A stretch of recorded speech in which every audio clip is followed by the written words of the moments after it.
Hello student, welcome back to the class. I hope you all are going good and I am also good. So let's start our new chapter today, and that is about Democratic Republic of Congo. So warm up, find out the names of 10 animals, industrial metals and crops associated with Zaire in the word search. तो यहाँ पे आपको 10 ऐसे animals के नाम या industrial metals के नाम और क्रॉप्स के नाम ढूंढ के निकालने हैं जो इस वर्ड पजल में दिए हुए हैं. लाइक फर्स्ट आप देखेंगे तो राइस, RICE, राइस लिखा हुआ है. ठीक है, इसी तरह से आपको यहाँ पे और भी काफ़ी चीज़ें, काफ़ी सारे वर्ड्स मिल जाएंगे. ठीक है, आप ढूंढेंगे तो मिल जाएंगे. ठीक है, then start the chapter. The equator or the line of 0 degree latitude goes round the middle of the earth. तो हम जानते हैं जो इक्वेटर है वो अर्थ के बिल्कुल बीच से निकल रही है. ठीक है, 0 लैटिट्यूड पे है वो. It divides the earth into 2 equal halves, और ये अर्थ को 2 इक्वल यानी हाफ ऊपर हाफ नीचे. ये इमेजिनरी लाइन है, सीरियसली ऐसी कोई लाइन नहीं होती, बट हमने अर्थ को स्टडी करने के लिए ये इमेजिनरी लाइन्स ग्लोब पर बनाई हैं. अर्थ पे ऐसी कोई लाइन नहीं है. ठीक है, लेकिन ये जो इक्वेटर है ये 0 डिग्री पे हम इसे लैटिट्यूड कंसिडर करते हैं, और इसके ऊपर आधी पृथ्वी, आधा जो हमारा अर्थ है वो ऊपर वाला रह जाता है और आधा हाफ नीचे वाला रह जाता है. The equator passes through the continent of south America, Africa, Asia and Australia. तो इक्वेटर कहाँ कहाँ से गुजरती है? साउथ अमेरिका से गुजरती है, अफ्रीका से गुजरती है, एशिया से एंड ऑस्ट्रेलिया से ये होकर गुजरती है. The area around the equator is known as the equatorial region. तो जो इक्वेटर के आसपास का एरिया है उसे इक्वेटर यानी 23 डिग्री हाफ नॉर्थ और 23 डिग्री हाफ ऑफ साउथ तक का जो एरिया है वो इक्वेटर के आसपास का एरिया हम उसे कंसिडर करते हैं. It has a hot and wet climate throughout the year. This area is dominated by the evergreen forest which are quite dense. ठीक है, तो इसको हम ये जो यहाँ का जो एरिया है, ये जो एरिया मैंने आपको बताया है नॉर्थ का और साउथ का सेम एरिया, जिसे हम ट्रॉपिक ऑफ कैप्रिकॉन, जहाँ तक की लाइन, और ट्रॉपिक ऑफ जो होते हैं दूसरे हमारे कैंसर, उसको ये लाइन आने तक का जो ये एरिया है ऊपर भी और नॉर्थ में भी साउथ में भी, तो इस एरिया में क्या होता है, इस एरिया का जो वेदर होता है वो हॉट एंड ह्यूमिड होता है. क्लाइमेट हॉट एंड ह्यूमिड यानी गर्मी भी होती है और ह्यूमिडिटी भी, बारिश भी वहाँ बहुत ज़्यादा होती है क्योंकि गर्मी बहुत ज़्यादा होती है. ठीक है, और उसके कारण से वाटर वेपर बनता है और फिर वाटर वेपर से बहुत ज़्यादा कंडेंस हो जाता है, वो बादल फॉर्म हो जाता है, फिर वापस से बारिश हो जाती है. तो हॉट एंड ह्यूमिड ऐसे क्लाइमेट को बोला जाता है. तो इसमें एरिया में जो वेजिटेशंस होता है वो भी काफ़ी हाईली ग्रीन होता है, यानी कि जो जंगल यहाँ पे इस एरिया में जो आते हैं, चाहे वो किसी भी कॉन्टिनेंट में हो, तो वो एवरग्रीन फॉरेस्ट बोले जाते हैं. यानी वहाँ पे सालों साल बारिश होती रहती है और सालों साल वो हरे हरे रहते हैं. वहाँ पे कभी भी पेड़ अपने पत्तियाँ पूरी तरह से नहीं गिराते, मतलब वहाँ पे जो ऑटम सीजन होता है वो कम्प्लीटली कभी नहीं आता है. ठीक है, देन और जो वहाँ के जो ये होते हैं जंगल होते हैं वो बहुत ज़्यादा डेंस होते हैं, मतलब बहुत ज़्यादा घिरे हुए होते हैं, इतने डीप होते हैं कि सूरज की रोशनी वहाँ तक पहुँच भी नहीं पाती. लंबे लंबे ट्रीज होते हैं वहाँ पे. The democratic Republic of Congo DRC lies in the equatorial region. तो ऐसे ही एक हमारे पास आज हम जिस एरिया के बारे में पढ़ रहे हैं, democratic Republic of Congo DRC in short form, ये इक्वेटोरियल रीजन में आता है. It is located in central Africa, ये सेंट्रल अफ्रीका में है. It lies in the torrid zone, और टॉरिड जोन ये जो हमारा जो यही इक्वेटर के आसपास का जो एरिया है वहाँ पे ये टॉरिड जोन में आता है. तो equator passes through northern DRC, और इक्वेटर नदर्न DRC नहीं नॉर्थ ऑफ DRC से गुजरती है. It was ruled by Belgium until it became independent in 1960. तो यानी बेल्जियम के लोगों द्वारा इसको रूल किया जाता था 1960 से पहले. 1960 में फिर ये आज़ाद हुए. It was earlier called Belgium Congo, पहले इसे बेल्जियन कॉन्गो भी कहा जाता था. ठीक है, then in 1971 its name was change to Zaire, और फिर धीरे धीरे इसका नाम ज़ेर में बदला गया. The name was change again in 1997, फिर 1997 में इसका फिर से नाम बदला. Thus its final name is Democratic Republic of Congo. Its capital is Kinshasa. ठीक है, तो जो फिर इनका 1997 में फिर से नाम चेंज हुआ, जिससे DRC नाम दिया गया, यानी डेमोक्रेटिक रिपब्लिक ऑफ कॉन्गो कहा गया, और जो इसके कैपिटल है वो किन्हासा है. Relief the democratic Republic of Congo और DRC lies in the heart of the Congo river basin. तो ये जो DRC है ये कॉन्गो रिवर बेसिन के आसपास के एरिया में लाइज करते हैं. This huge basin was formed by the Congo river and it's many tributaries. तो ये जो पूरा बेसिन आता है ये कॉन्गो रिवर के द्वारा बनाया गया, और इसकी बहुत सारी छोटी छोटी ट्रिब्यूटरीज भी इसमें आके मिलती है. The Congo River is the second longest river of Africa. Second longest river of Africa is Congo, it is also the 9th longest river of the world, और ये वर्ल्ड में 9th longest river में आती है. The Congo river has many rapids and waterfalls. इसमें बहुत सारे rapids हैं और waterfalls भी हैं. ठीक है. The Congo river basin is surrounded by the mountains and the plateau on 3 sides. तो जो Congo river basin है ये 3 तरफ से माउंटेन और प्लेट्यू से घिरा हुआ है. The Rwenzori mountains are towards the east and the Katanga plateau it in the south. ठीक है. तो ईस्ट में है रुवेंजोरी माउंटेन्स और साउथ में है Katanga plateau. Mount Margherita about 5100 metre high. ठीक है. ऑलमोस्ट 5 किलोमीटर ऊंचे यानी 5100 मीटर हाई जो माउंटेन्स हैं. Mount Margherita is the highest peak in this region. ये यहाँ की सबसे ऊंची पीक है यानी माउंटेन है. Since the river has many rapids and waterfall its waters are not navigable. ठीक है. तो क्योंकि बहुत सारे रैपिड्स हैं इसमें बहुत सारे मुड़ाव हैं पानी में, वाटरफॉल्स हैं, तो पानी जो है वो नेविगेबल नहीं है. Then climate. The DRC is quite close to the equator. जो ये DRC है वो इक्वेटर के पास है. That is why its climate is hot and throughout the year. ठीक है. तो यहाँ का जो climate है वो hot है. The evaporation of water due to the high temperature during the day increase the humidity. यानी जो water vapor बहुत ज़्यादा होता है दिन के समय पर क्योंकि सूरज की गर्मी सीधे जो सन रेज है वो directly falls on the equator and the near by area of the equator. ठीक है. तो वहाँ पे क्या होता है वाटर वेपर बहुत ज़्यादा होता है, फिर बारिश हो जाती है तो ह्यूमिडिटी हॉट एंड ह्यूमिड वहाँ का क्लाइमेट रहता है. This cause clouds to build up the afternoon. ठीक है. तो ये this cause clouds to build up by the afternoon. दोपहर तक वहाँ पे क्या होता है इतना ज़्यादा हॉट एंड हॉट वेदर हो जाता है कि क्लाउड्स फॉर्म होने शुरू हो जाते हैं. दस rain comes down after 4 PM.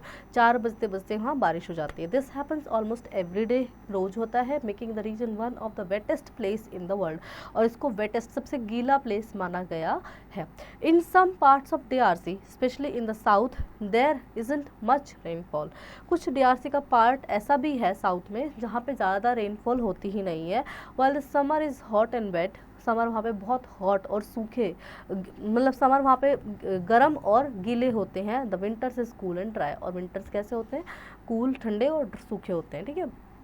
Then we have vegetation. A large part of country is covered with dense evergreen forest. सबसे बहुत ज़्यादा बड़ा पार्ट वहाँ का जंगलों से घिरा हुआ है. The tall trees grows close to the one another and form canopies at the top. ठीक है.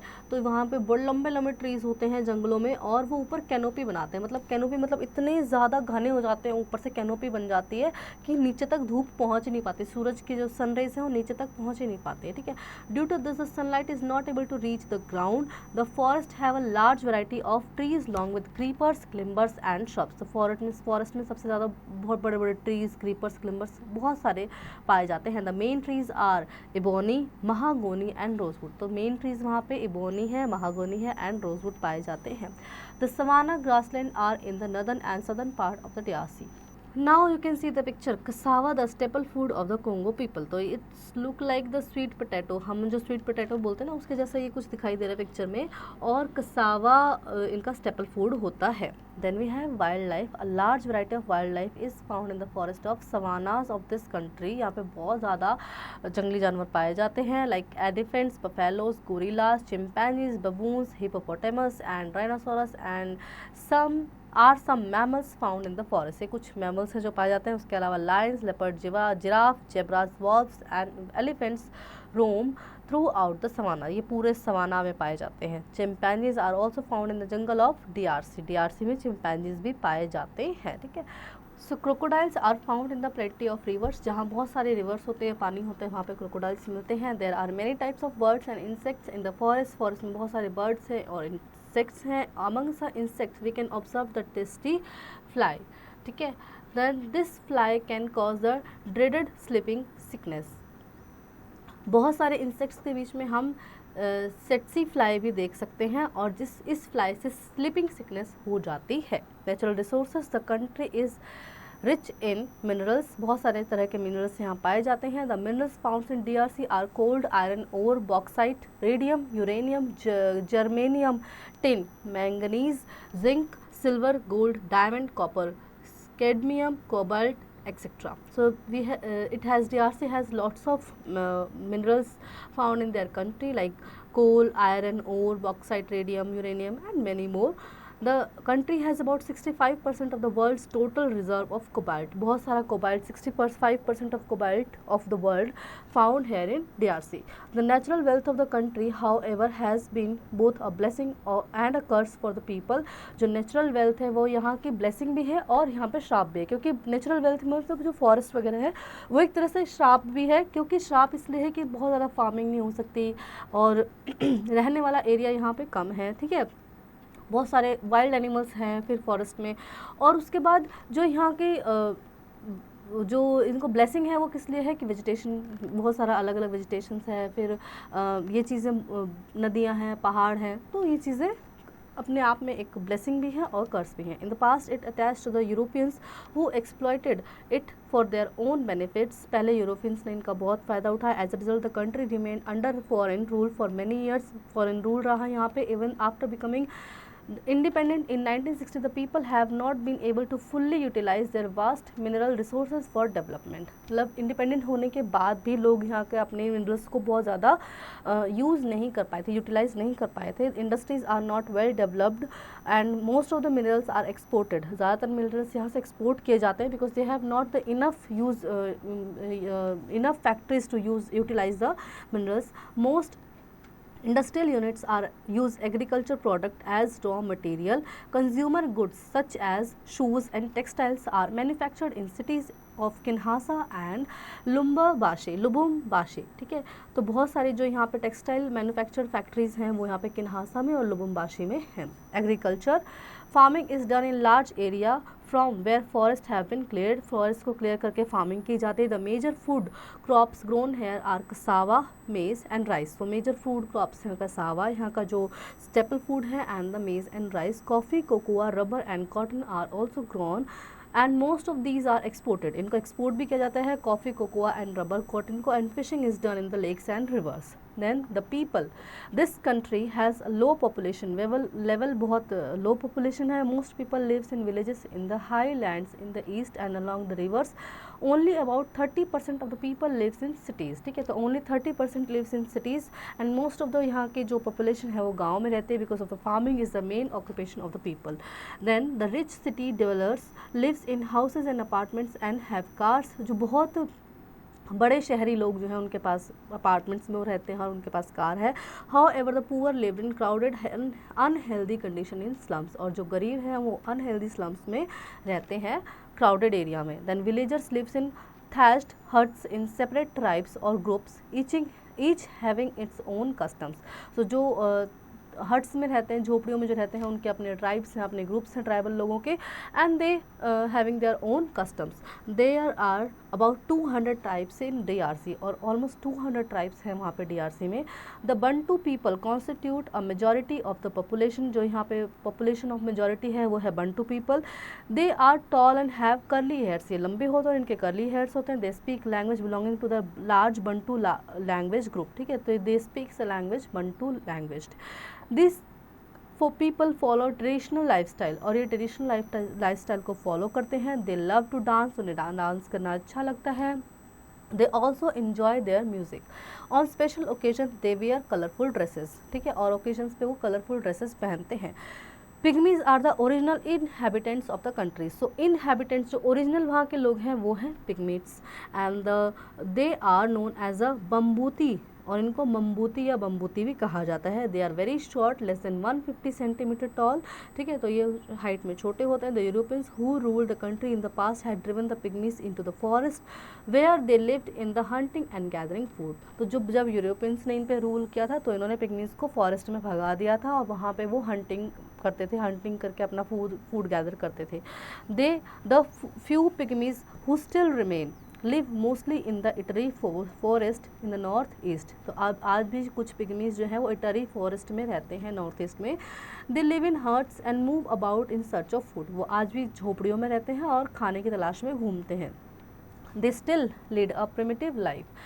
Then we have transport. Rail and road connect cities with one another. However, land transport is not well developed. Water transport over the river Congo and other rivers is the major mode of transport. So transport यहाँ पे rail और road यहाँ पे एक दूसरे से जुड़े हुए हैं और land transport is not well, मतलब बहुत ज़्यादा लैंड ट्रांसपोर्ट वहाँ पे नहीं है. ठीक है, और वाटर ट्रांसपोर्ट होता है over the river Congo and other rivers, और बाकी यहाँ पे बहुत ज़्यादा डेवलपमेंट है नहीं.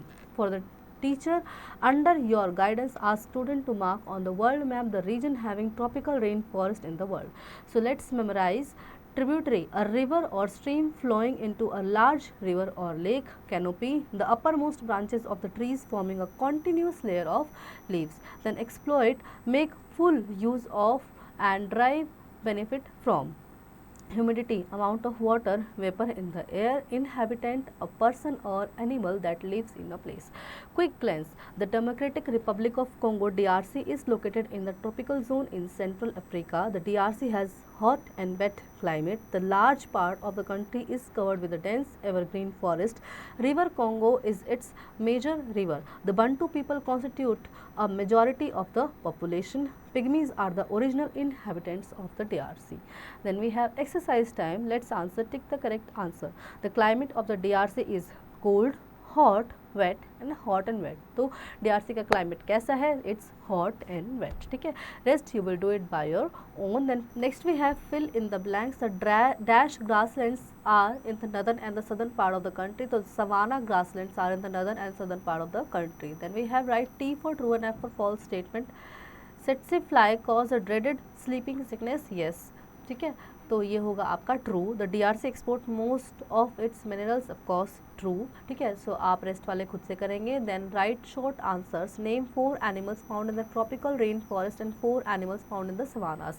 तो यहाँ पे हमने चैप्टर में पढ़ा था कि ट्रॉपिकल रेन फॉरेस्ट में कौन कौन से जानवर मिलते हैं और सवानास में कौन कौन से जानवर मिलते हैं.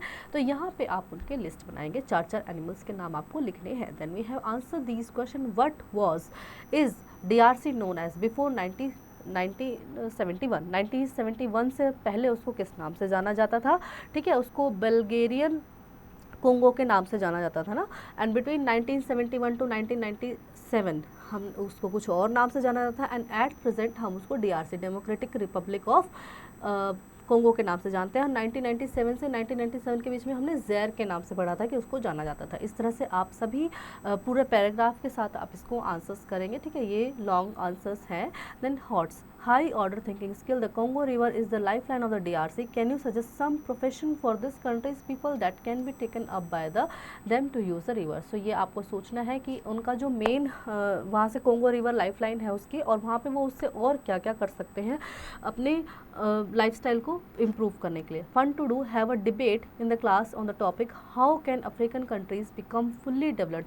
क्योंकि अफ्रीकन कंट्रीज बहुत ज़्यादा डेवलप्ड नहीं है, तो वो कम डेवलप्ड है, वहाँ पे गरीबी ज़्यादा देखी जाती है.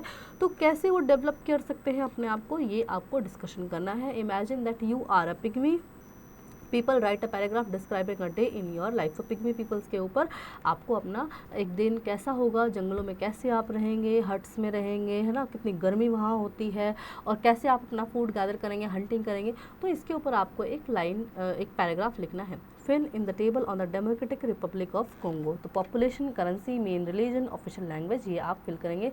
Let's enhance our social skill. Role play critical thinking. Imagine you are a bonobo living in the rainforest of Congo. Then people are cutting down trees on the large scale. आप सोचो कि आप वहाँ पे रह रहे हो रेन फॉरेस्ट में. ठीक है.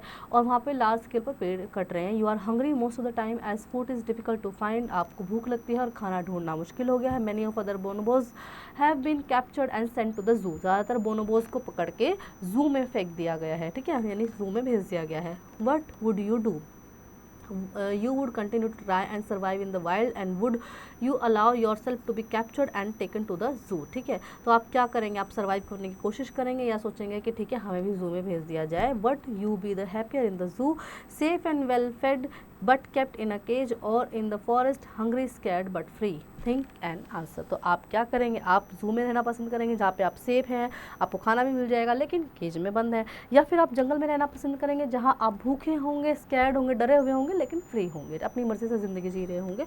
तो कौन सी ज़िंदगी आपको ज़्यादा अच्छी लगेगी? Think and answer. So I hope children you really enjoy the chapter and you learn many more new things from the chapter. Now do practice at home.